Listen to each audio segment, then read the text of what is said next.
Слава Україні! Hello everyone, my name is Paul and welcome back to the new news. I hope that y'all are having a great day, and I hope that you, your family, and your friends are safe, of course. And if not, I hope that you find that safety and security in the very near future. There's a couple of developments, obviously, in the world going on. We have a bunch of stuff going on in Ukraine. Obviously the war's still dragging on. We're on day 105 of the conflict. And then, of course, we have other things that are heating up as well, getting what appears to be what's going to be a war between Turkey and Syria, as well as the different factions fighting within the country of Syria. So we also have, of course, the Islamic State that's been conducting operations, though we don't exactly have a whole lot of news regarding them today. So that's good to see that at least it was calm regarding those actions today. But there's a lot of bad stuff happening throughout the world. We have obviously the war in Ukraine, which has caused a huge humanitarian catastrophe, and now is quickly moving into what is going to be a global famine. You have natural disasters such as droughts. Think of it. Somalia is 90% dry. And Somalia, Ethiopia, the Horn of Africa already needs extensive humanitarian aid. For instance, the Tigray region in Ethiopia, which is over here, is this like little top part of Ethiopia, actually requires humanitarian aid. 90% of people require humanitarian aid. And in this region specifically, children under the age of 5 are particularly affected.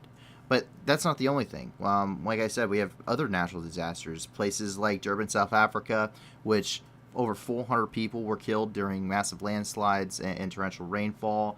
We had Super Typhoon Rai, which hit Southeast Asia. We have droughts going on in Iraq. We have landslides in Brazil. It just continues to build on itself. And a lot of the humanitarian aid, unfortunately, had to be diverted to Ukraine. And that has really cut rations in other places in the world with food insecurity. So please check out the description below, because we are an awesome community, and you guys have made it an awesome community because we're the news that gives back. Not only are we giving the news both for Ukraine but throughout the world, but we're also able to have a meaningful impact on the world too.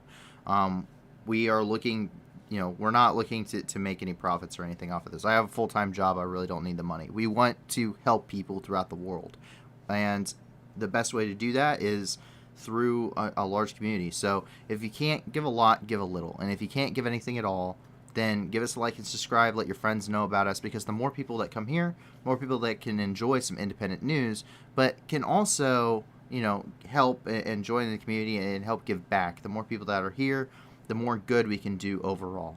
So I really appreciate the support you've already given those organizations and that you've given us so far, and I hope that you will continue to do so going forward into the long-standing future. And with that, without further ado, we're going to go ahead and jump right into the special report, which is going to be the conflict in Ukraine. Now, nothing currently going on in Kyiv and Chernihiv or Sumy. I shouldn't say nothing. There are still some developments. Every single day, President Zelensky posts on his Twitter account where he's talking to different foreign governments, whether he's having a phone call with Olaf Scholz, which he had today, or he has right now. What's actually even more interesting and really is a good sign for the future is the fact that President Zelensky has talked extensively now. He had a virtual meeting with global investors. We've seen the World Bank, starting to approve some stuff regarding Ukraine and reconstruction efforts. And we also had Howard Buffett actually come, and he was in Ukraine. He met President Zelensky. He's talking about investing in the rebuilding of Ukraine, especially when it comes to irrigation systems, and also demining, so making it much more, basically making it much safer and much more efficient, and rebuilding the structure for the agricultural industry within Ukraine, which is very important. Ukraine is the breadbasket of Europe, and truly, to an extent, the breadbasket of the world. Ukraine produces a massive amount of grain and other food items, and the blockading of the ports has really put a hamper on global supply. And keep in mind, a lot of the grain for Ukraine, from the country of Ukraine, actually goes to humanitarian aid, which is one of the reasons why it was so important to try and find ways to either deblockade, say, the port of Odessa, but also to find alternate routes out of the country, even if it wasn't as efficient. It was still important. But as we aired here 3 days ago, they have actually turned this into, or at least Russia has turned this into really a weapon of war, the global famine. They targeted, down in Mykolaiv, they targeted the second largest grain exporter in the country and completely destroyed their stocks and facilities.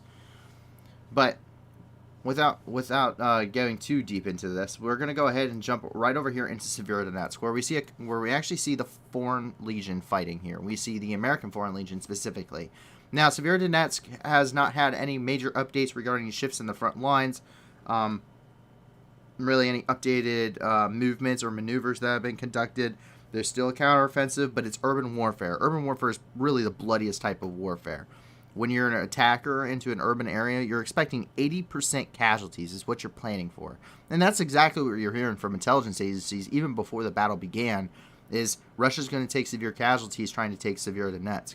And with a 1-to-1 power parity between Russia and Ukraine at this point, that only increases those casualty rates. And this isn't just for the Battle of Severodonetsk either. You see this planning for the Battle of Fallujah, where we took 83% casualties within the units that were engaged in the Second Battle of Fallujah. You saw this in the Battle of Baghdad, Marjah, Sangin. Really any kind of major urban fighting that U.S. or foreign forces found themselves in, that is exactly the planning perimeters that you are looking at when you're getting ready to put together your orders for battle.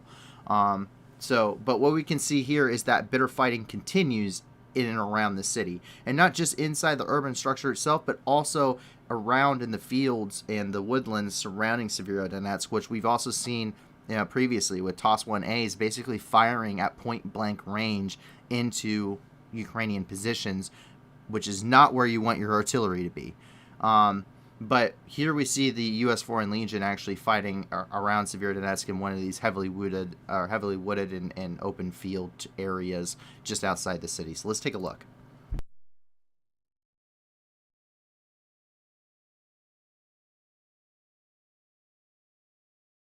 Hit that son of a bitch.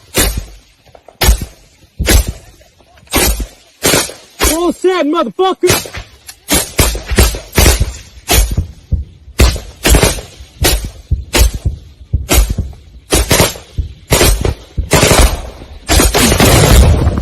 Hey, long way! Switch!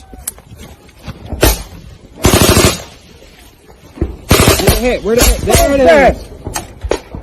Shit. This thing is hard to aim through. Potential hit! Potential hit! Potential hit! Potential hit! Fire the ball! Fire the ball! Same spot! Same spot! What do you mean it's fucking... Same spot! Go! It's not fucking... Now go and get the other.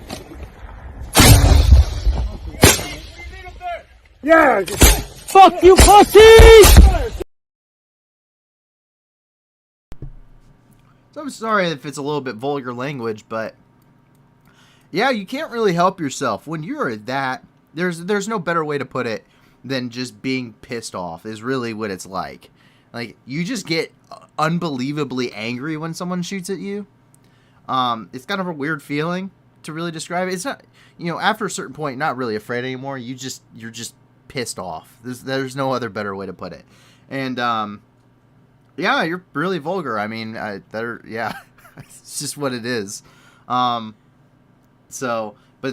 as you can see, like it's not perfect. And one of the reasons why you're seeing a lot of videos where there's guys that are kind of, even though they're trained, they've done this time and time again with their weapon systems, they seem to, be really fumbling around, whether that's reloading with the ammo or having a hard time racking it back, or he's having a hard time pushing. There's kind of a rubber button on the top that you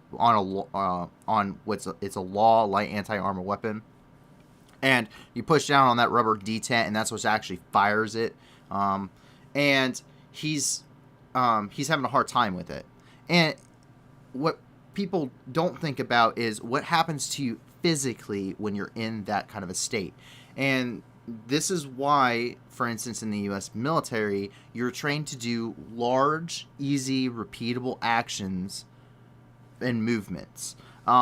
Because what actually happens physically when you get into a combat situation is you lose dexterity in your fingers. You have a hard time doing really fine motor skills, very fine manipulations that, like writing, for instance, or to be able to type easily, or, to be able to, work on, wiring or whatever. That's very difficult in a combat situation.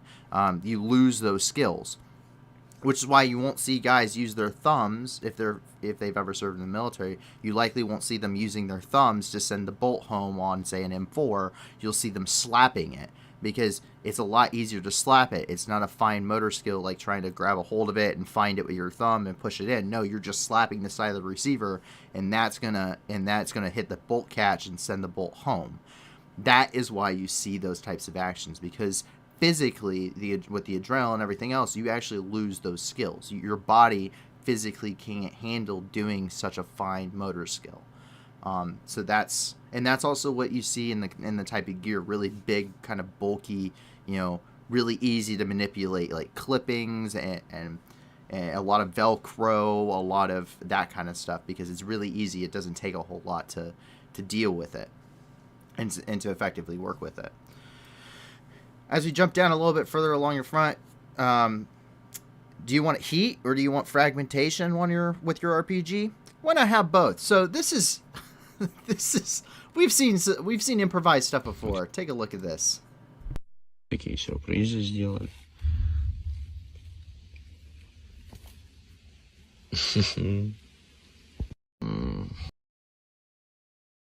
So these are RPG 7 rounds.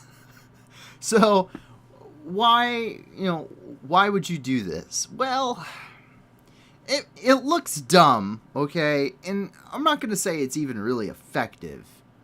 But the thing about it is, just like any other anti-tank rocket, which is what these are, there's a shape charge inside, and it's really an inverted V, is what it, or it's really like a V. If you're looking at it from tip to bottom, you're seeing a V, and what happens is the explosion actually happens at the very tip of the V, and it actually pushes it up into where it's like an arrow, and then it turns it into like a really fine jet of like a very fine, like almost like if it was a rod, but it's all molten metal, and it punches through, and that's how heat works, high explosive anti-tank.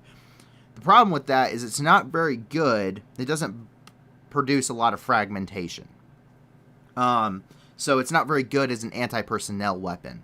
So if you have, say, infantry that dismounted from the APC or whatever you're shooting at, right? They're riding on the top, they got off, and now you're trying to hit that tank or APC or infantry fighting vehicle, you're not really going to injure them at all. I mean, you might get them with, say, the overpressure from when the round actually hits the side of the tank and the explosion is caused, and that weird air pressure difference. It's called overpressure. That actually will kill you, but you're probably not going to have too much injury.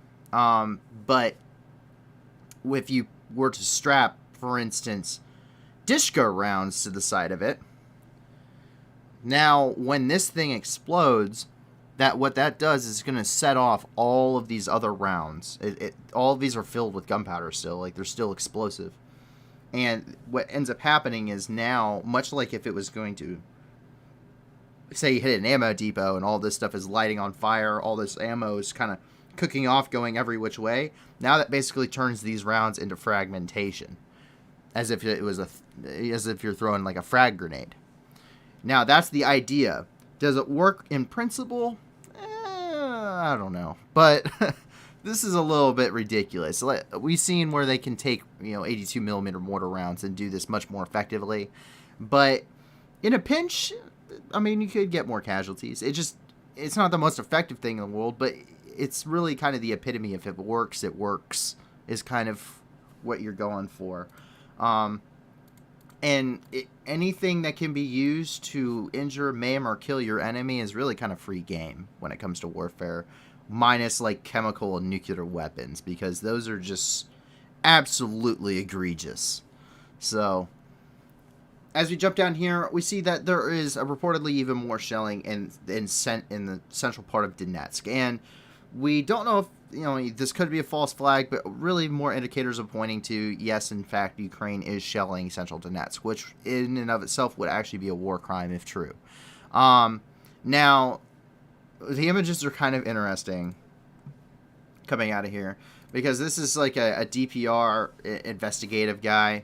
And you can see, like, the crater's there. Like there's no question. Like, there's a crater here. I mean, there's fragmentation. There's all sorts of stuff here that's going on. And they put, like, a compass and indicators. This is definitely much more of a photo shoot. I have no idea what he's doing. I do, but it's not the right way to do this. He's technically measuring the crater, and that kind of points the way you can actually use a crater in order to tell where the artillery came from, and that's actually how you can conduct counter battery fire. It's a lot easier with a radar, which is what the U.S. sent Ukraine, but it's not perfect. But this is really a lot of visuals, but this is much more of a photo op. You wouldn't do all of this realistically, and you wouldn't be using what this is actually an aiming stake for a mortar or an artillery piece. So you wouldn't be using this. You would be using actual tape measures and lines and everything else that you would put across. You'd be using wire. So it's more just a photo shoot, but it is happening. And one of the things that actually happened because of this is one of the bits of shelling that actually occurred hit actually a gas line in Donetsk, as we can see here.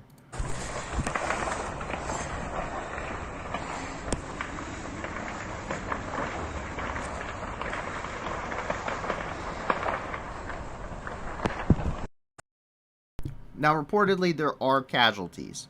And if you're shelling a major civilian populace, it's really hard for there not to be. But we don't know, deaths or wounded or any of that kind of information. None of that's just been released. They just said there are victims. So, but it's not like they aren't giving it back either. The Russian forces actually pounded Kurakov here, which is actually behind Ukrainian lines. And this is actually sitting on a nice lake here. And there's a couple of beaches. You can see one there. There's a couple along here. And people, despite there being a war going on, people are still trying to live their lives. And they're trying, there's a lot of terrible stuff happening in the world. So they're kind of, let's go get our minds off of it. Let's go to the beach. Well, in Kharkov, you can't do that anymore. Let's take a look. So no audio with this. So they're, just running around. They just got out of the water. And you can see where these rounds just start coming in. And what this would be is a grad system that's hitting. You can see right there where they were out in the water. All of that shrapnel coming down. I mean, just because it hits the water doesn't mean it's not dangerous. So why do I say it's a grad system? Well, what this is this is actually a saturation bombardment. And I've talked about this before, and we talked about it extensively yesterday, where really the bombardments and the artillery usage is much more reminiscent of World War I along the Western Front than it is of a 21st century war. And the point of a saturation bombardment is you put as much high explosive energy in an area as you can. And this is the same kind of idea where you see the massive artillery bombardments of trenches, like I said, during World War I. And this puts, explosive power. This puts a massive amount of fragmentation in the air all over an area. They literally say, I went from this coordinates to this coordinates, and I want you to completely fill the grid square with artillery. And that is what the Grad is used for. The Grad is not a weapon of like high precision. It fires Katyusha rockets. They're dumb fire Katyusha rockets. When I was in Iraq, they fired the same thing at us when we were in the embassy. Not the Russians specifically, but Kataib Hezbollah. And they're just dumbfire rockets. They're not accurate. One actually hit an apartment building right across from the embassy and killed like a family in their living room. Like, it's not accurate weapon systems. But what they are is they're cheap, and there is an absolute crap ton of them. And the grad system is highly mobile. It's just a truck with a bunch of tubes on it, which you're seeing even getting into technicals now where they're doing the similar kind of style because you don't need accuracy. You just need a lot of them. So, but unfortunately that happened over here in Kharkov. And we're going to jump over here actually where we have some interesting footage. Now, we've seen heavy usage on both sides now of rotor wing air support, conducting close air support with helicopters, essentially, is what I mean. And we've seen, for the longest time, the Russians doing this, and we've also seen now the Ukrainian forces doing this, but this is actually the point of view of a Ukrainian soldier in their defensive position. And this shows a Russian attack helicopter, which appears actually to be a Ka-52 from what I can tell. It has a very distinct rotor wash, and also so that's this chopping sound that you hear with it. That's why the Huey is so recognizable too. But it appears to be a Ka-52 that actually opens fire on their position. So this is what it's like to be on the receiving end of close air support, which is not really a good place to be. So let's take a look.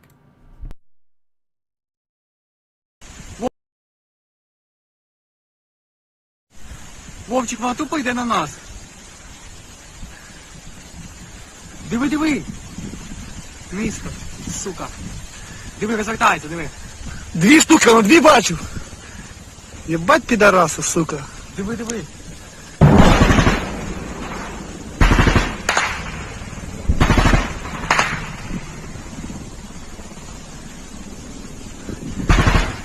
Це опять іде на нас. Сейчас выпусти! Ебать! Урфы! Это все.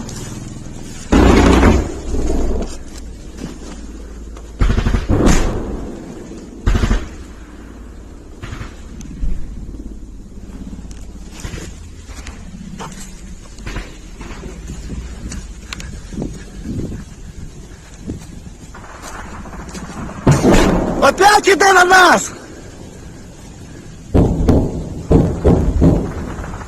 Все, ушла. Фу, слава богу уже. Ну. Now, obviously, those rounds didn't land anywhere near them, right? And what that actual Ka-52 pilot did is he actually did a high-angle attack to extend his range, not truly knowing that Ukrainian forces were actually that close. And the thing about this is, regardless, you'd be pretty terrified, and obviously this guy was. Being on the receiving end of enemy air support is not something I would think would be very fun. I've never personally experienced it, but I've definitely called in air support, and I can't imagine it's very fun. The thing is that you're really not going to know where those rockets are going to land. Once again, these are dumbfire rockets. These are meant to be launched in mass. You've seen helicopter footage of them actually from the cockpit and from undermounted, cameras on these things, part of their camera systems. There's camera suites. And it sounds like they were actually opening up on it with at least small arms. It sounds like they may have had basically it's a Tunguska, which is an anti-aircraft platform. But it sounds kind of like that is what they were using, but still, that's basic anti-aircraft batteries. It doesn't look like they actually had any man-pads to take those down. But now that they've opened up, that actually means that the Russian forces now know in a general vicinity that there are Ukrainian troops actually a little bit closer, and that could lead on to follow-on strikes. So I wouldn't be surprised if they actually ended up repositioning after this. And we're actually going to drop down here. So we have a couple of different things here. The first one we're actually going to talk about is here in Bezimene. And Bezimene is actually where the filtration camp is. We do not know the exact location around Bezimene where the filtration camp is. But this filtration camp can, according to Russian media, hold up to 100,000 people. And to back this, we've heard from Petro Andrushenko, who is the advisor to the mayor of Mariupol, the Ukrainian mayor of Mariupol, that people are getting constantly deported out of Mariupol to this filtration camp specifically. The residents of Mariupol are required to carry around filtration paperwork, so that way they can move around different districts of the city, go shopping, get humanitarian aid if they need it, whatever. And this is also probably where a lot of POWs have ended up. Would be either this or actually Penal Colony number 52, also known as the Isolation Colony. Now, the reason we put this here is because Aiden Aslin and Sean Pinner, who are two British citizens who actually joined the Ukrainian Armed Forces. For instance, Aiden Aslin actually joined the Ukrainian Marine Corps in 2018. Prior to the war even breaking out, he holds dual citizenship to both the United Kingdom and to Ukraine. But there's a massive number of essentially fabricated charges, including terrorism, mercenary services, you name it, crimes against humanity, all sorts of things that are being brought and levied against them. And they don't have any actual legal representation. They gave them booklets. And we have video of this. RIA News actually is videotaping parts of the trial. And they knew they weren't going to win to begin with, so they actually pleaded guilty. Now, they both faced the death penalty. They were originally supposed to be sentenced on Monday. It seems that the court hearings have progressed and have continued past that. But not only do they face the death penalty, but in Russia, they're debating on how they should be executed. And they're joking about, what's the United Kingdom going to do if we kill two of its citizens? Which is pretty crazy. And we had this translated by our in-house translator. So we know that's what's being said. These subtitles are accurate. So let's take a look first at the trial, and you can see where Aiden Aslin is actually, he's going to plead guilty to the charges. So let's take a look. Once again, this is from RIA News. This is a government-controlled media outlet for Russia. So take a look. Вы обвиняетесь прокурором и органом предварительного следствия в совершении преступления, предусмотренного статьей 232 Уголовного кодекса Донецкой Народной Республики. Обвинение в этой части вам понятно?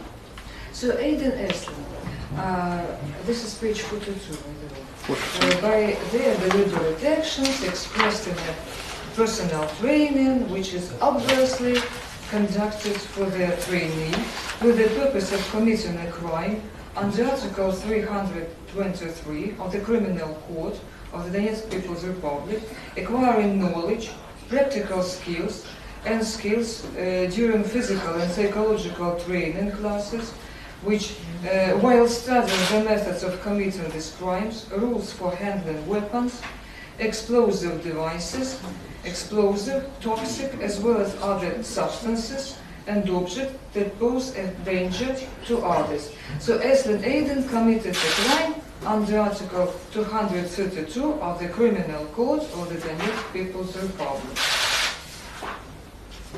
Обвинение понятно ему? Do you understand the accusation? Так точно. Виновность себя признает или не признает? Do you agree with this charge? Do you plead guilty? Я. Да. Признает. There you go. He pleads guilty. He had no chance. Either way you look at this. He had no chance. They were trying. Russia has stated, and so has the self-proclaimed Donetsk and Luhansk People's Republics, that they will try any foreigners as mercenaries, regardless of whether or not they are officially part of a standing military, which is actually against the Geneva Convention. So mercenaries, or as you would normally call them now, private military corporations or PMCs, such as the Wagner Group, they don't really get the same treatment under the Geneva Convention. In fact, they really don't get a whole lot under the Geneva Convention or international humanitarian law. And so what is, and so now this is going from, well, they're probably just going to kill them, is probably exactly what's going to happen. Not that after going through the Battle of Mariupol do I think he's really worried about that, because the Battle of Mariupol is so terrible. I don't know if he would really want to, he would really be scared of that prospect after going through it. But here we can see this is Russian media, and we had this translated. So these subtitles are correct. This is our own in-house translator who confirmed this. So just take a look. They are joking about this. They're joking about this. So take a look. Вот что на это сможет ответить Британская империя? Если ее подданных. Вот если двух ее подданных сейчас сдернут или расстреляют, вот что они будут делать? Угрожать. Не, ну угрожать можно сколько угодно, но для Бориса Джонсона это такая большая проблема. Никогда не расстреливали, их только вешали. Мы же не имеем дела с пиратами. Слушай, ну это не средние века. Да не, ну у нас, слушай, ну мы не четвертуем. Причем здесь это? Зачем нам брать примеры неизвестно с кого? Какая нам разница, кто кого вешал? Если можно было повесить, если можно было повесить Саддама Хусейна, можно повесить и этих. Зачем нам повторять это, если можно расстрелять? Вешать. Ну слушайте, ну что ж такое? Расстреливать военных, а вешают преступников. Ничего подобного. В Советском Союзе расстреливали не только военных. Высшая мера наказания приводилась вполне конкретно. Но Эйхмана повесили. Я извиняюсь. Но не в Советском Союзе. Но вешали с 43-го года, и Власова повесили. А потом уже было как? Это прописанная процедура. В Киеве в 45-м году. Ну слушай, сейчас 2000... на площади повесили. Но сейчас 2022 год. У ДНР и ЛНР есть свои законы. Вот они как решат расстрелять или I can't sit here and listen to the political commentary anymore. All they're doing is they're talking about, you know, should we shoot them or hang them? And then one of them comments, well, they hung them in the square in Kyiv in 1945. Either way, I don't know how you can talk about such a thing on a state-run media network, but that's just how it goes, I guess, when it comes to Russia. As you jump over here into Mykolaiv, the destruction of these territories is rather extensive, and you've seen where they've been hitting, especially things such as, you know, major civilian infrastructure. And I'm not just talking about homes, because we beat that horse dead a long time ago. But really necessities. Electricity, water lines, power stations, and gas lines are getting severely hit. I mean, this stuff is damaging. This is not easy to fix infrastructure, especially in an active war zone. And according to the press service for the Mykolaiv Regional Military Administration, this is their quote, due to Russian military aggression in the Mykolaiv region, there is no electricity and water supply in 92 settlements. In addition, 6.7 thousand Ukrainian consumers remain without gas. Now, this stuff is rather essential. Gas is essential for industry. It's essential for heating your homes, especially in the wintertime. So, while it's maybe summer now, this stuff probably isn't going to get repaired by the time winter rolls back around, and it gets freezing cold. I mean, people could very well have the possibility of freezing to death. This is exactly the same reason Germany is so reluctant to, you know, give up Russian gas lines, is the very same fear of what's going to happen to the people in Ukraine, that their gas lines have been destroyed. So that is that is going to be an issue to come at, you know, in the later months of the year. And regardless of the war ends between now and then or not, this stuff isn't going to get repaired overnight. And it's going to take a long time. But a lot of people are just without basic necessities for heating their homes and businesses to just kind of survive throughout this war. That actually concludes all of the news inside of the country of Ukraine. But there is a decent amount of news outside of the country in Ukraine, especially when it comes to Russia. So we're actually going to jump up over here, and we're actually going to take a look over here in Belgorod. So once again, more theater ballistic missiles are being launched by Russia from around the area of Belgorod. Belgorod is a major center of Russian logistics when it comes to the war. So there's a lot of fuel supplies that are located here. This is a major logistical highway network and crossroads here. They have a lot of artillery batteries around here. It's a major civilian populace. Just a lot in general. It's really good for the logistical supply lines, and they probably maintain some kind of a field headquarters here as well. But since the Russian Federation no longer maintains any real basic artillery pieces to actually hit Kharkiv. Because keep in mind, Kharkiv here, the Russian forces have been pushed back so far. They don't have, their peons can't hit it. Their 2S1s, 2S3s can't hit it. Their grad systems can't hit it. Really, any basic MLRS or basic artillery system they have really can't hit Kharkiv anymore, which was under relatively sustained bombardment for the entire duration of this war. And at this point, there's no real tactical advantage, but Russia continues to still pound Kharkiv. And over the last few days, we've seen an uptick in the amount of theater ballistic missiles, so cruise missiles that are being used, ballistic missiles that are being used and launched from Belgorod to actually hit Kharkiv and targets in and around the city. Whether those be civilian, military, there's not really any military targets left in the city, realistically. So what this has turned into is really, when they talk about a fear tactic, this is what you're talking about. This isn't just, this isn't even as, you couldn't even you really can't justify this. Because there's no strategic or tactical gains to be made here. Kharkiv, if there was going to be a chance to take Kharkiv, it was probably well over months ago. Your last chance was before the counteroffensive pushed you back. Any military targets of any meaningful, importance would have been destroyed when the artillery had been in or around the city for months, pounding the city. That would have been the first thing they took out before they continued on with the rest of it. And now you're using ballistic missiles, which, while you can't throw as many ballistic missiles as something as if you had, 20 grad systems landed in a field, it is a lot more powerful, and it's a lot, there's a lot more ordnance behind that. It has a much bigger blast radius, so less ordnance overall, but more power to the ordnance. And it's because this is really the last thing that can hit Kharkiv, even though there is no military, strategic, or tactical gains to be had to do so. It is literally, at this point, just a terror tactic to scare the civilian population. There is no real point to this. They're not going to gain anything. They're just using weaponry. They're just using up their munitions that realistically could probably be used against actual military targets somewhere else. I'm sure they're definitely within range. Just theater ballistic missile. It should reach all the way into Belarus if it wanted to.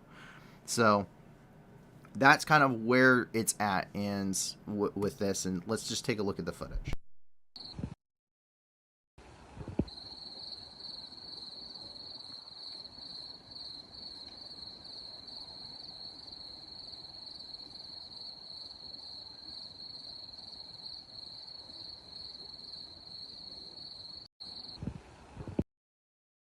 Nothing crazy, but definitely evident as to what's being fired here.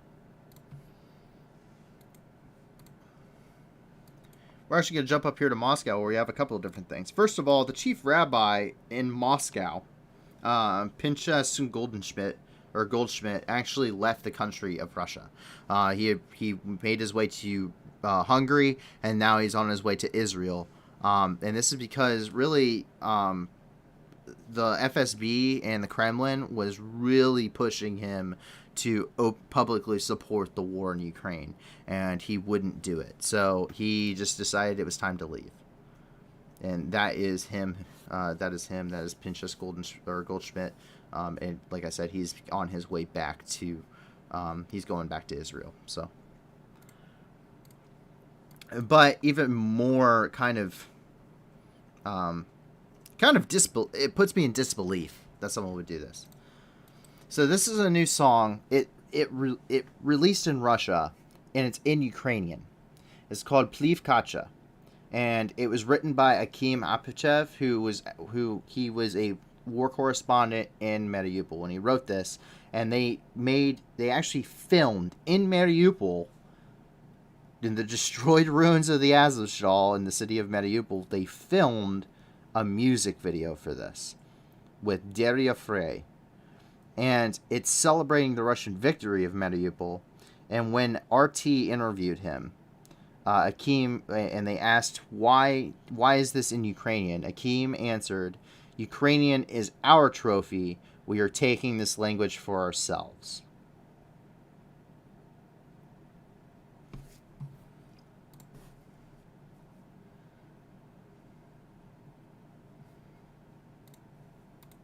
So I'm not going to bother playing the audio to this because I'm not I'm not here for this. But just take a look at this music video. That's the Azovstal.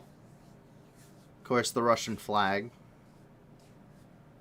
And they're using the ruins of the fighting in the Azovstal and the ruins of Mariupol in this war for a music video. First of all, hold on. You see that? That's incendiary munitions. That's a war crime.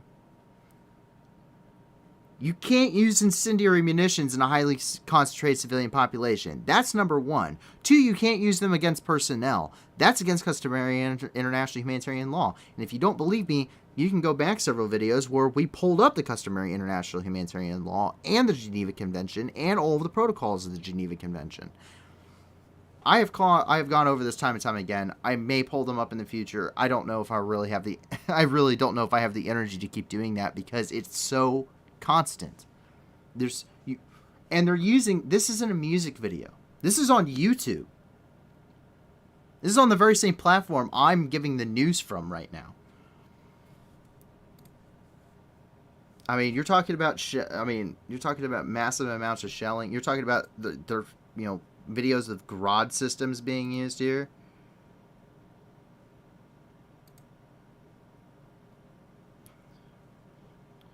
Let's see what else we got here.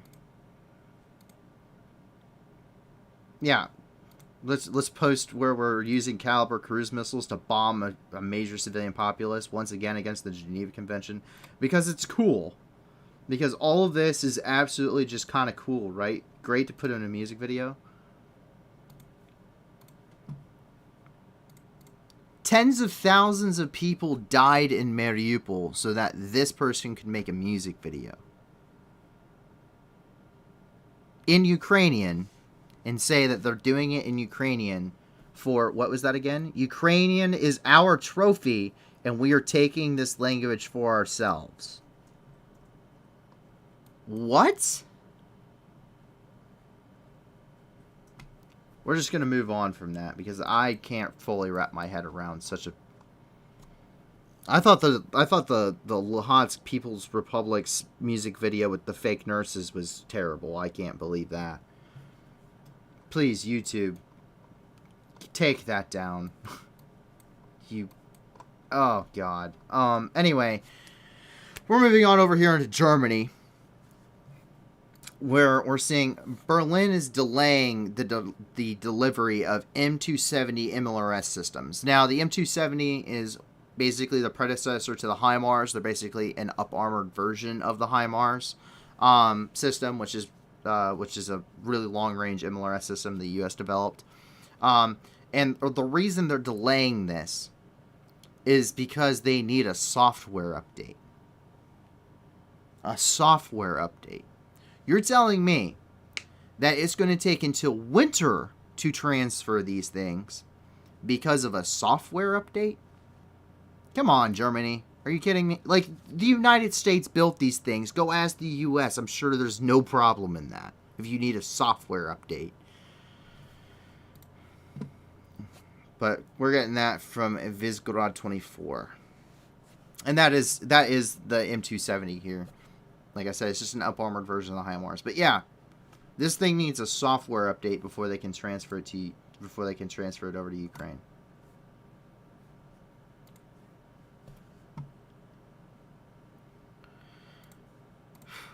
But that's not the only news in Berlin, unfortunately. 1 are dead and at least 14 are injured as a driver hit a crowd in Berlin. A 29-year-old man drove into a crowd of people today, killing a teacher and injuring 14 of her students.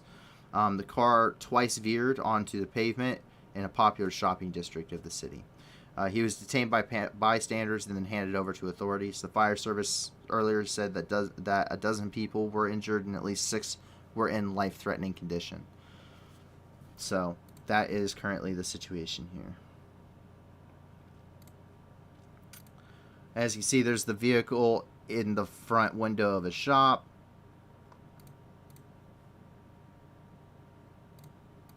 There are other bits of this that I saw earlier that did unfortunately have some of the people that were hit by the vehicle. But that I couldn't do that. So let's take a look at this short video.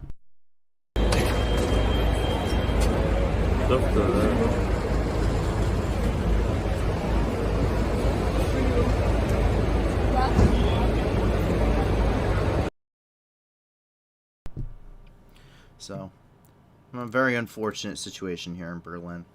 I'm sure they don't know the motive yet, from my understanding.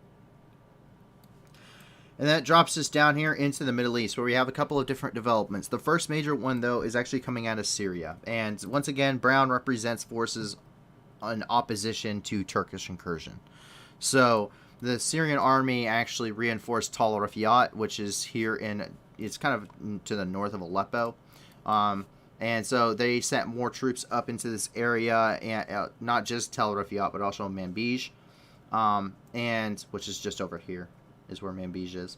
And this is in preparation for the imminent, as Turkey has put it, invasion and further incursion into the country of Syria. So this is them kind of redeploying. Turkish media say that they have redeployed additional forces into the country of Syria within the 30-kilometer excursion zone. And the military operation is to begin this week. However, it's really questionable as to whether or not they're going to. At least one of the parties is not clear because they haven't given true consent to do this operation yet. Their goal with Turkey is to extend a 30-kilometer security zone they already maintain and extend that to 60 kilometers. And truly, this is really additional offensives against the Kurds. Specifically, not as much Syria. They really don't care about the Syrian armed forces. They really do not care about the Syrian armed forces. This is about the Kurds, and this is specifically about the PKK, who they see the Kurds as a terrorist organization, and the Kurds control the northern part of Syria in relative, they have relative, maintained that control for several years now. The SDF is primarily made up of Kurds, and they maintain northeastern Syria. So that is kind of where this is coming from. And Turkey is really the only country that sees them as a terrorist organization. Turkey is going to veto Sweden and Finland from joining NATO because Sweden and Finland supports the YPG, YPJ, and the Kurdish forces that are fighting the Assad regime and the Islamic State. And we can take a look at this here.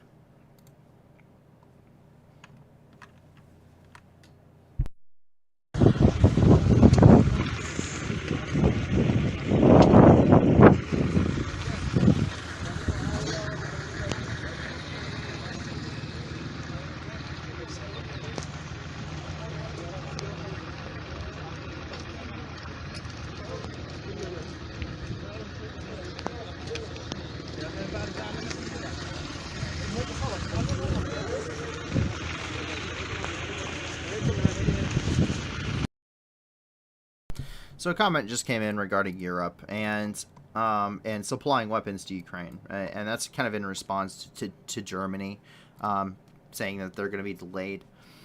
And there are good arguments on both sides where they said, Europe could be a lot better at supplying weapons and equipment to Ukraine. I believe it was Rooster who came in and said that here in the chat. And there are pretty good arguments on both sides. Something like this is frustrating. This is frustrating to read about because a software update preventing them to be delivered all the way until winter, that's kind of unrealistic. And I don't work. I wasn't part of HIMARS or long range rocket artillery. I was an anti-tank missileman, so I didn't deal with this type of weaponry other than I was operating with them or had their support during operations. So I don't know how technical it is. I don't know how in depth some of these software updates are, but it's a software update. I can't imagine. First of all, it probably wouldn't be released if it wasn't already proven effective. Secondly, these are older systems. The M270 is a little bit of an older system.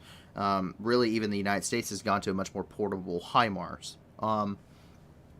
And that's the really frustrating part, is because sure, the longevity is based off of how much you can update your systems, but they shouldn't be that crazy of an update. And there are some reservations in Europe for good reason. I mean, just because Russia isn't doing so well conventionally with its military doesn't mean that they're still not a threat, and they certainly do still have a nuclear arsenal. How large or how effective that nuclear arsenal is being maintained is up for debate, but they still also haven't conducted a full or even partial mobilization of the Russian people.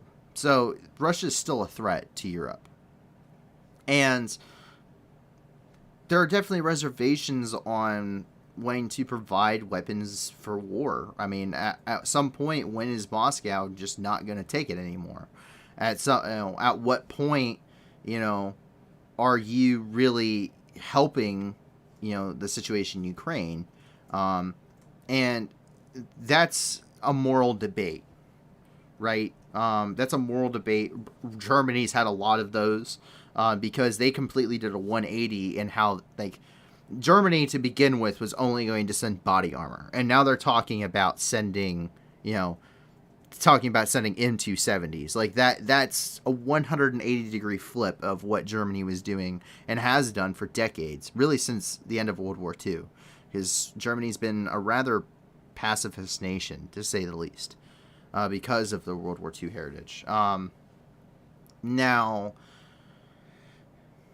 my personal opinion, and this is only my personal opinion, to go off on a little bit of a tangent here, is that the time for a moral debate ended a long time ago. The war in Ukraine is happening. And this war is a very fluid, very strenuous, very confusing, frustrating situation. It's constantly evolving, it's constantly changing. People are trying to maneuver and outmaneuver each other constantly, and everyone is fighting to get an upper hand. And right now, it's a 1-to-1 power parity between Ukraine and Russia. Now, that means it's in a stalemate, and stuff like this, no matter how few or how many systems, is going to improve that power parity into Ukraine's favor. Now, are there things I don't agree with?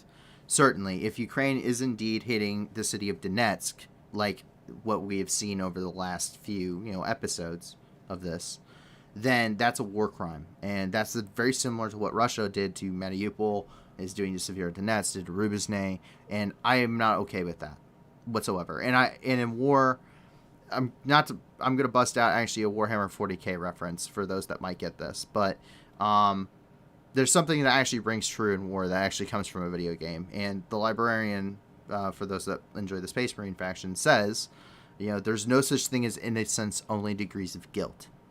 In war, that is extremely true. It's a very true saying. And so I'm never going to say that any side is ever going to be perfect. But ultimately, when it comes to Ukraine on the larger scale, war crimes, while certainly happening probably to at least some extent, such as possibly the execution of prisoners, I could say. The UN has even commented on this. Is not definitely as widespread as what the Russian Federation has conducted. The Russian Federation really hasn't cared if they're breaking the Geneva Convention, has rather openly done a lot of this. And on top of that, ultimately, they're also defending their own country. And that, in and of itself, is reason enough to justify supporting, on a large scale, Ukraine within a war. So this is an invasion. This is not the 20th century anymore. You cannot just bring your sphere of influence and grow that larger through military invasions of another country. Because time and time again, I mean, we had to prove that point to Germany twice, and it worked. 80 years of pacification. So, unfortunately, Russia seems to have to learn the same thing. But this is also two sides. Really, this is now the former Allied powers versus another former Allied power, and both of their last major wars ended in a victory. So it's definitely a battle of egos too. But there are reservations on both sides. You can make arguments for both sides, but my personal opinion is the morality of doing this should have went out the door when the war started, and you should have been having those moral debates in the months leading up to this. So, going back down here and into the Middle East, up in Erbil, a drone attack actually occurred against the U.S. consulate in Erbil. Now, there are no casualties reported, and the U.S. consulate is receiving upgrades. It's actually under construction currently. Now, we don't know as to the severity of the situation here, but we can take a look at this video.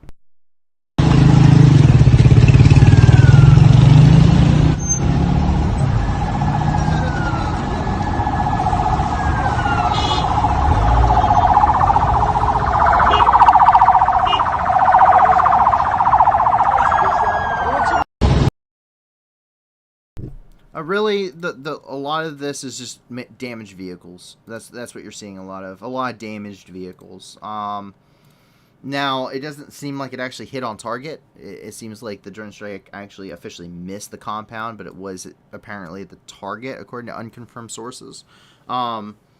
This wouldn't be the first time. Erbil is a target. There's I mean, you have the U.S. consulate there. There's some military personnel up in that region. Not to get too specific. So I mean, it's definitely a target. It's a lot like Al Assad Air Base is a target. We've talked about Al Assad getting hit here before. It was a target for Iran when they fired ballistic missiles. Once again, some TBMs into Iraq. And so that's kind of what we're seeing is probably continuation. This very much could be more Iranian aggression. This could be the Islamic State. This could be Kataib Hezbollah. This could be of any of the peace brigades. This could be one of many factions inside of Iraq that are competing for a lot of power right now, and a lot of them are backed by one side or another. You have independent Iraqi factions, you have Saudi Arabian-backed factions, you have Iranian-backed factions, you have coalition-backed factions. There's all sorts of stuff going on here. Syria is about 10 times more complicated, but kind of a similar scenario, except they're in the middle of a civil war. Iraq is still at least a semi-contained and semi-stable country.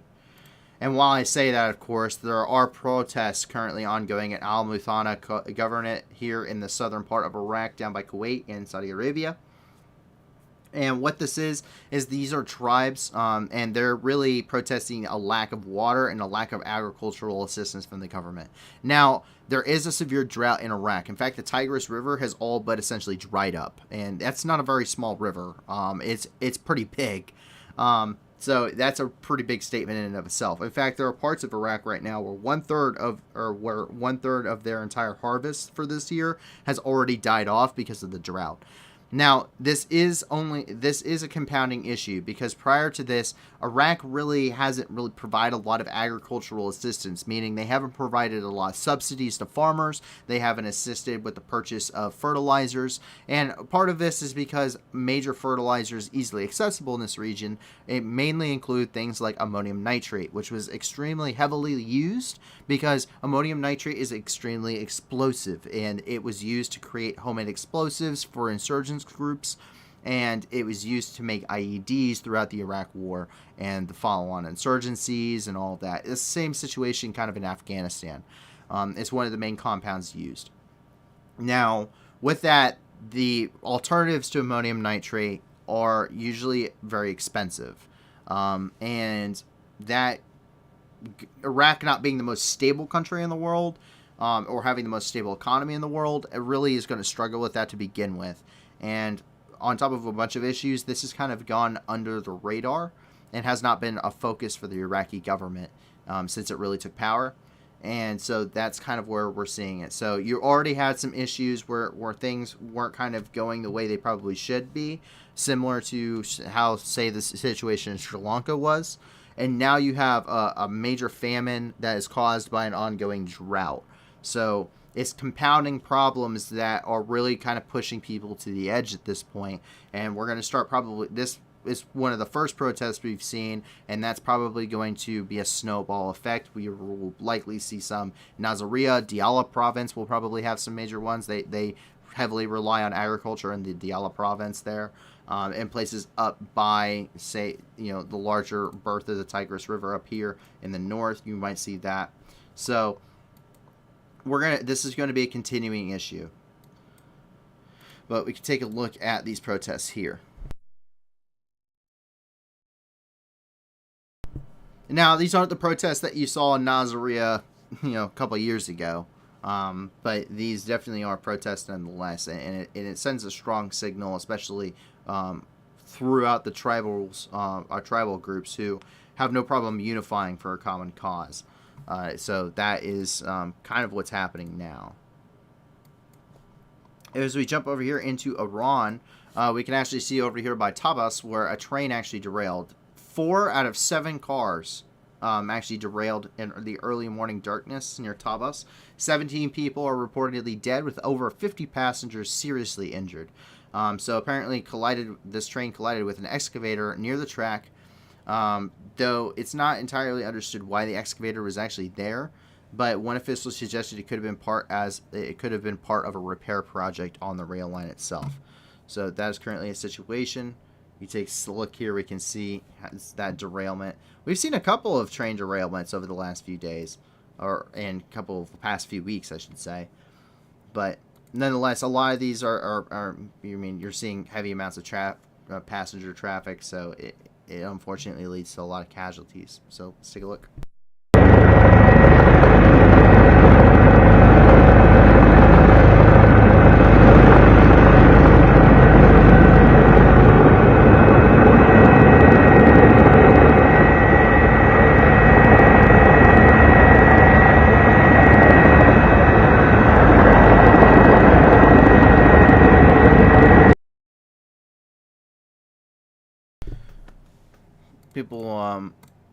People keep dragging me back into Europe. Luckily, we're done with the Middle East, though. So, someone just said that Putin is a Eurasianist and is basically, again, has Atlanticism.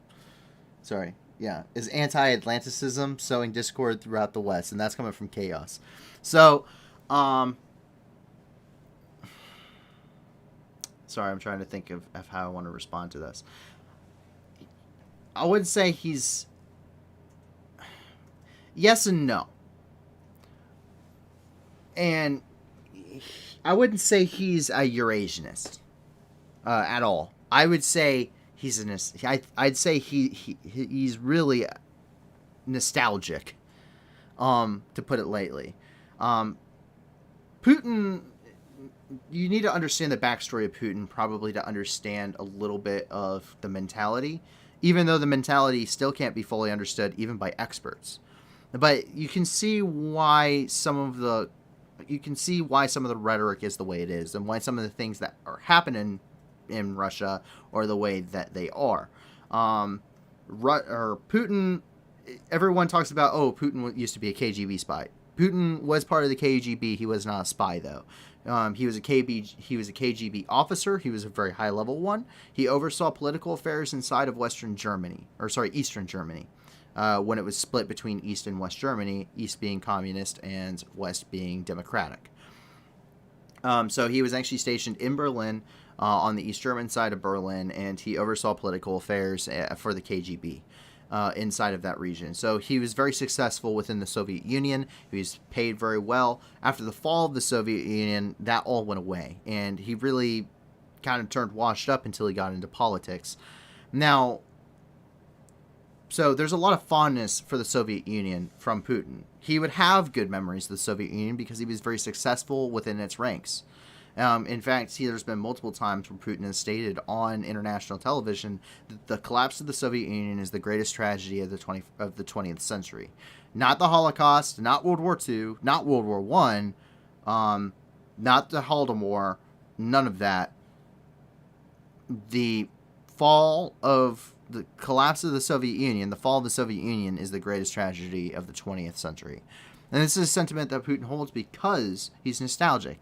He was very successful. He has very fond memories of being successful within the Soviet Union. Now, that does not mean that he is wanting to recreate the Soviet Union, and that is an important distinction to make here. Now, the overlying tones are NATO expansionism. The reason why is because over the last few decades, NATO really heavily expanded. I mean, even as recently as I think 2019 and 2004. I mean, a lot of former Soviet bloc countries, Poland, Lithuania, Latvia, Estonia, all of these countries joined NATO. And these were all former Soviet puppets. These were all former Soviet nations within the Soviet Union. So the Soviet Union and Russia, as a result, once its collapse, lost a large sphere of influence. And they really attempted democracy. It didn't work out very well. Yeltsin was a very interesting individual who drank a lot. He was essentially just a high-functioning alcoholic.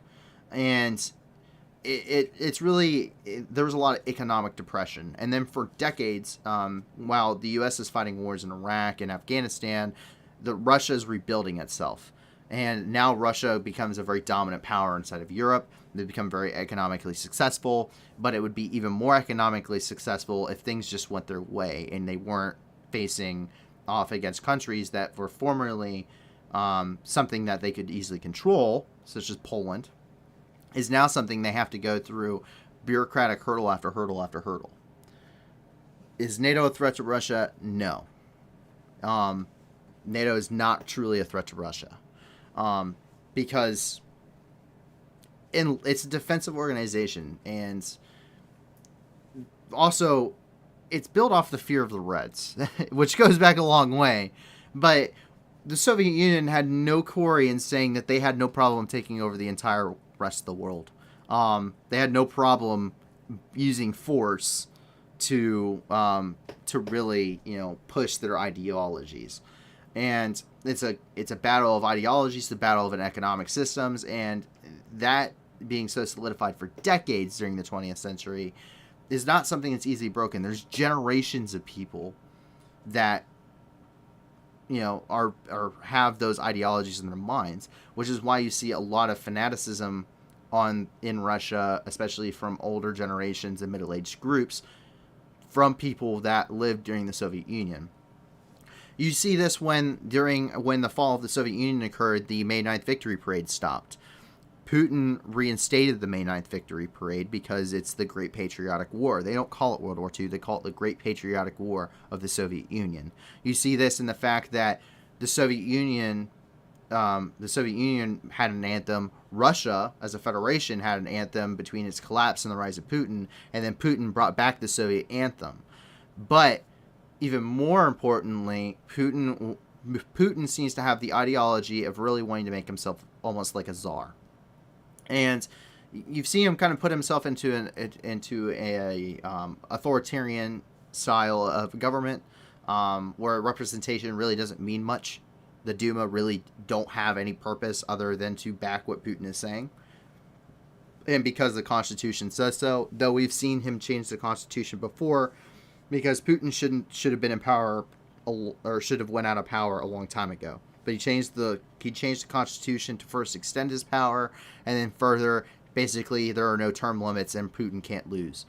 So Putin, while he did rebuild Russia, definitely has a lot of ideologies that may not be even in line with the Soviet Union ideology, but more of a czarist Russia, an imperial Russia. You see this on a lot of Putin's estates. You see a lot of the czar's insignias and different flags and colors. You see a lot of czaristic kind of symbolism in what he's doing. And he doesn't just talk about, it was Soviet land. He talks about it's been Russian land for centuries, when he's talking about Ukraine and other parts, Transnistria.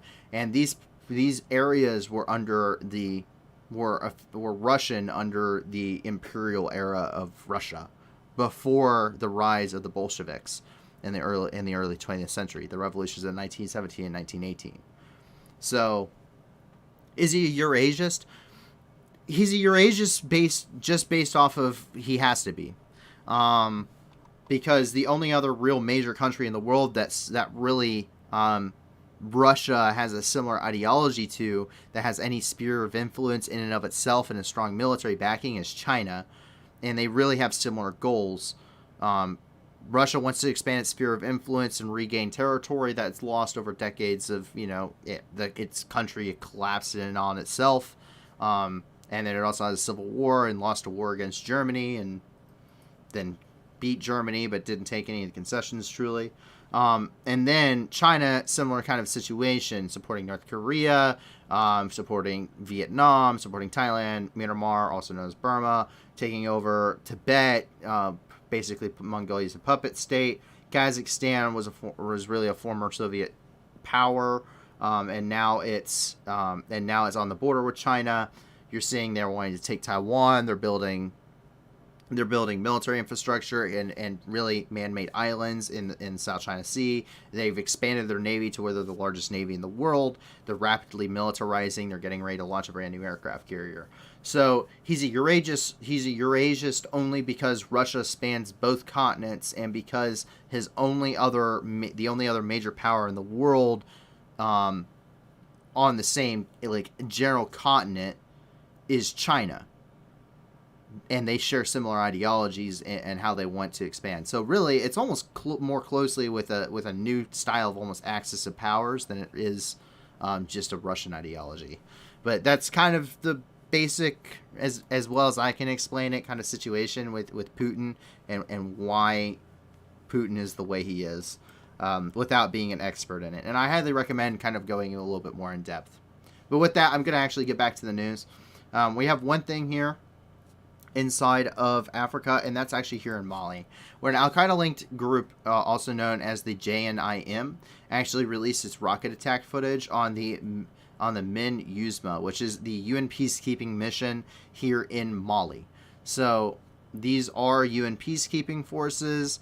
They're not like active combatants for anybody, but it's a terrorist organization. So anything is fair game to a terrorist organization. So let's take a look.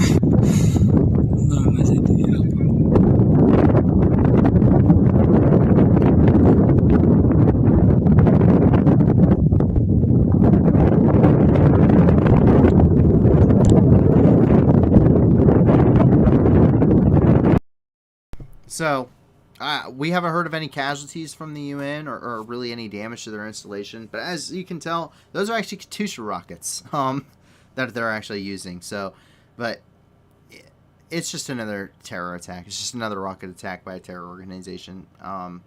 That's really what it is. And we see that constantly, unfortunately. So, there is a very difficult security situation inside of Mali. It's growing more and more complex. And so the UN peacekeeping really has its hands full in the country, and it's becoming increasingly dangerous for UN peacekeepers to even be going out and about. Obviously, you have the JNIM, which is Al-Qaeda linked. You have the Islamic State, which is heavily embattled on the eastern part of the country, over by Niger. You have the Azawads, which want to create an independent country of North Mali. And then you have the military junta, which kicked out all foreign forces that had a military agreement with them, not including the peacekeeping forces. And they are trying to keep Mali as a whole and solidify their holdings and power in the country and really take full control. But they are not being extremely successful, and they're also really breaking off a lot of important ties that would essentially help them do that. So that's kind of the situation in Mali as of today. Jump over here into the Americas. We can see here in Mexico, a suspension bridge actually collapsed here in Cuernavaca, and the suspension bridge collapsed during the opening ceremony of the suspension bridge. It fell about 10 feet, and several council members of the city, local officials, fell about 10 feet onto the rocks and boulders in the stream bed. And the government said in a statement that 4 city council members and 2 other city officials and a local reporter were all injured and had to be extracted on stretchers from the gully, and they were taken to the hospital. The mayor stated that none of the injuries were critical, but the worst involved a broken bone or a blow to the head. So we actually have a video of it. Take a look.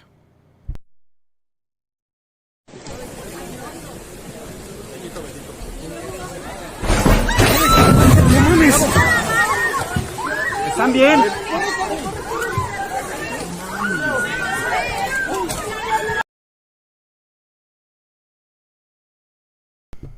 So, luckily no one is severely injured, but that is not how I would like to spend my day now. So, I hope everyone makes a nice and speedy recovery. We're going to jump up here into Washington, D.C., where the U.S. House of Representatives actually passed a law increasing the age to purchase semi-automatic firearms from the age of 18 to the age of 21. And this vote was passed by 228 congressmen in favor of the vote and for the amendments to the law on weapons, and 199 voted against. But this comes in a direct result of the several mass shootings that have occurred throughout the United States over the last few weeks. So that is currently what is ongoing, and that is the tally during the vote.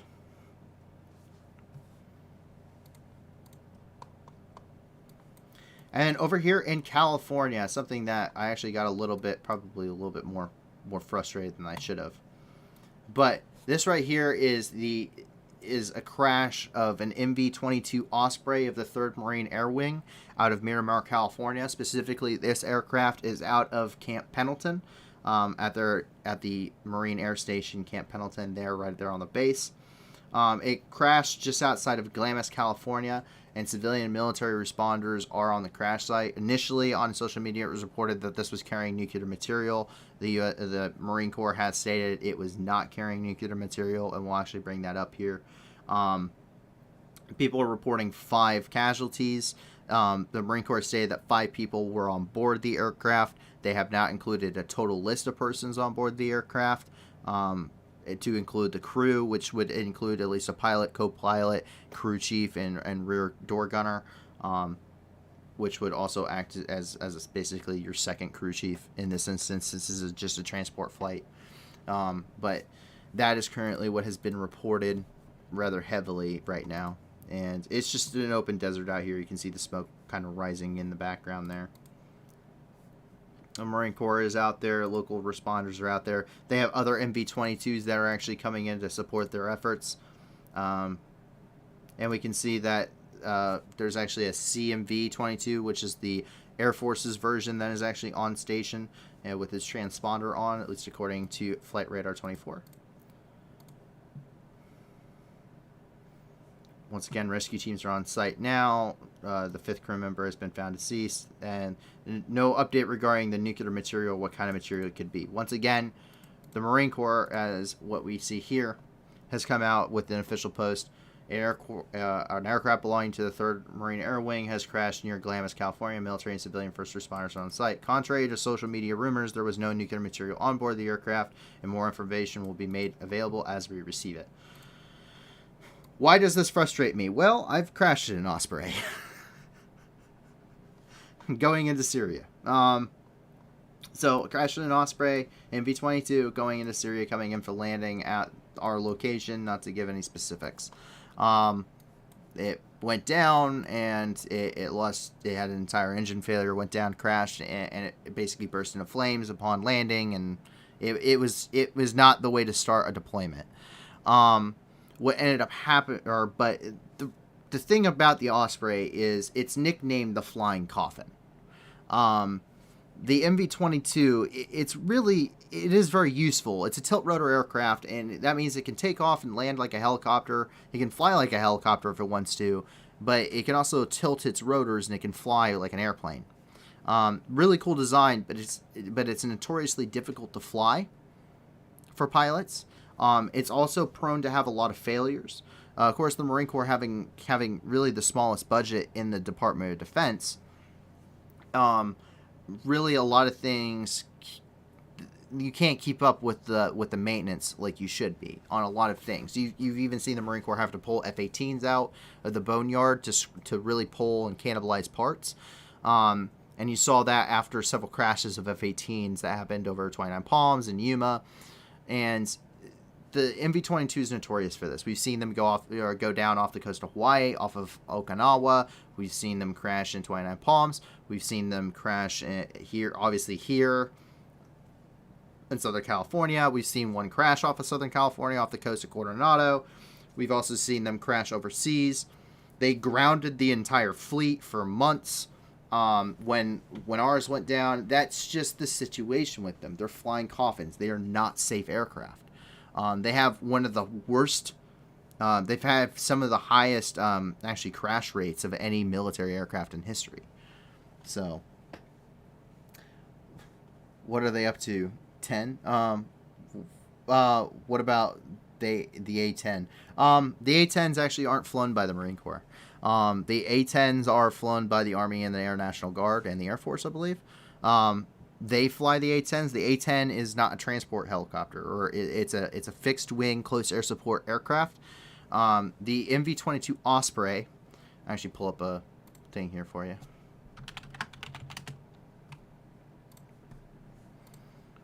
So this is the MV-22 Osprey. So all it is a tilt rotor aircraft, and it see how it's kind of like a helicopter here, and it will actually these will actually tilt and it'll face forward when it's in flight. So that's the cool thing about the Osprey. That's what makes it so. As you can see here, you can see where they're tilted forward. So it makes it very versatile. They're also heavy lift aircraft, meaning they have a very heavy capacity. They can carry a lot of cargo. They can carry a lot of troops. It's a very tight fit in the back. I really never found any comfort with it. But that's the MV-22 Osprey, and that's its purpose. It's a utility aircraft. It's a transport aircraft. It's a cargo aircraft. And it can get into places others can't. And it has a lot of speed to it that a normal helicopter wouldn't necessarily have. Like a CH-53, which would have a similar carrying capacity and is also operated by the Marine Corps, the Sea Stallion. But it's slower and a little bit of an older design. But like I said, they're nicknamed flying coffins. No one feels safe in these things. I don't even think the pilots feel safe in them. They probably especially don't, because they know how the aircraft handles. So I don't know enough pilots to be able to say that. I've never really dealt with pilots or officers, but they're the crews for them. I mean, they enjoy flying. They enjoy some of the cool stuff they get to do with their job, but it's not a safe aircraft, and no one really feels safe. So many of these have gone down, and so many Marines have died because of the failures of these aircraft, especially within the Marine Corps, that everyone kind of loathes flying in one. When you hear, oh, we're going to go, when we're out here in 29 Palms and we're saying, hey, we're going to go do the air assault course out by Morgan's Well, which is up in here, everyone's like, oh, crap, that means we got to fly in an Osprey. No one really cares about the fact that your air assault course is going to suck, which it will. What you care about is, man, I really do not want to fly in an Osprey to get there. Because chances are, well, I mean, most of my platoon crashed. I mean, we knew. So that's kind of the situation with it, unfortunately. So that's why I'm frustrated. Yet another MV-22 Osprey down, and we're still flying these things, and they haven't upped the budget for them whatsoever. And the Marine Corps could really deal with some increase in budget, in my personal opinion, because our gear sucked. Anyway, moving over back into Europe, we're actually going to take our final stop here in Greece. And that's because they found a medieval sword, specifically a saber. It was rusty, but it was found inside of a fortified Christian monastery in northern Greece in Halkidiki. And I'm sorry if I can't pronounce any of this. So the thing about this is basically archaeologists briefly excavated the site in 2001, but excavations this year have established that the monastery is surrounded by a sturdy wall made of granite that was roughly 5.5 to 6 feet tall, or 1.7 to 2 meters thick. So, as well, as it's such a well-built monastery, and churches were often used for local refuge during attacks such as pirate raids, which is relatively common within this area during the time period. The tower is about 16 feet high, or 5 meters, and research shows that it must have been much higher at some point, but the evidence of the structure was badly damaged by fire. Weapons, including axes, arrowheads, and of course this saber, which is a single-edged sword, were discovered in the same archaeological layer as the fire damage. What's so rare about this is that this sword is made of iron, and this usually rusts away very quickly. So there's not a lot of actual iron swords left because of this. There's not a lot of period iron swords left because of this. It's a very rare archaeological find. But nearly 18 inches or 45 centimeters of the blade remain whole, but it's not enough by its shape alone to determine if it's of Turkish origin or maybe Byzantine, because the Byzantine Empire would still have been prominent in this era. So pretty cool. We actually have a couple pictures here. So this is the iron sword here. Obviously heavily rusted, but that is the monastery in and of itself. Obviously it used to be a lot higher, but it's a ruins now. But it's a really cool find. I mean, when I've never spent an extended period of time in Greece. I literally had a short layover in Greece one time. We landed in Athens. But when you're flying in, I mean, you can see ancient ruins just while you're flying in, coming in for landing, and I'm not even talking about like the Parthenon or something. I'm just talking about just in the countryside. Greece is so chock full of history. There's so much. I mean, the Byzantine Empire, the Turks, the Ottomans, the Greeks, the city-states of Greece, Sparta, Athens. You have Carthage. You have the Romans. You have so much history in this one area of the world. It's absolutely insane. And so it's really cool whenever they find something new, whenever you find new artifacts, new bits of history, when you're conducting more excavations. There's so much history that is left to uncover, and it's really cool whenever we get to see rare historical finds like this. So, but that is the good news of the day, and that actually concludes all of the news of the world today. So obviously I went off on a couple of tangents here, answered some questions, but there's a lot going on in the world, and a lot of it is frustrating. A lot of it is really chock full of emotion, and a lot of it is really difficult to understand. And I want to be able to kind of break it down a little bit to at least my knowledge of what in my understanding of the situation, try and explain it a little bit better. The war in Syria, for instance, is so complicated that even for someone who like me who's been there, it's really hard to really break down and to fully understand. And so I really hope that helps. I really hope that kind of helps you with your understanding of kind of what's going on in the world, and at least at the basic level, so you can kind of, whenever you're hearing about different topics throughout your day, you kind of understand what people are talking about now, and maybe why some of this is happening. So I really hope you enjoy that aspect of this. Other than that, I hope you've enjoyed the news. Please, obviously, there's a lot of terrible things happening in the world. Please check out the description below, and check out all of the different fundraising groups we have down there. We vetted all those. 80% or more of the proceeds that go to them go directly to their programs. That's one of the things we look for. And if you have any more, please send them to us. We are constantly looking for more. We want to add to that list both on our Discord and in the description. And please join our Discord. The link's also in the description if you want to join us and come in. Nice active community we have. We have people that post a lot of stuff regarding Ukraine on there. You can also ask me questions, but you can also get in touch with a staff member, such as myself or any of the other wonderful staff members who really put this thing together. I just lend the voice. So give them a thanks, and also let them know if you have any links or other organizations. We're looking at Razam right now, but they're being a little bit difficult because it seems that they are a newer organization. So it isn't not quite meeting our vetting criteria yet, but we're still working to try and work through those complications. So, but if you can't give a lot to these organizations, give a little. And if you can't give anything at all, give us a like and subscribe. Tell your friends about us. Let people know. Because the more people that come here, one, they get to enjoy the news, the way we kind of do things.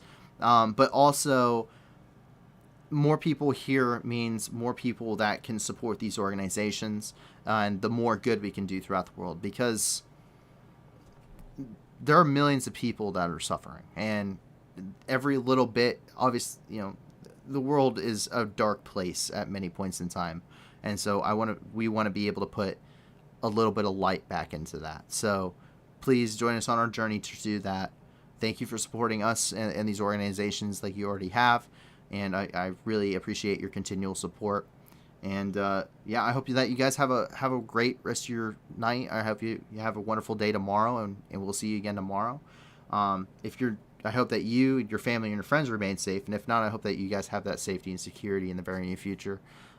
And with that, my name is Paul from the New News. Thank you for joining us tonight, and we will see you again tomorrow, 10 p.m. Eastern Time, 9 p.m. Central. Thank you, and good night.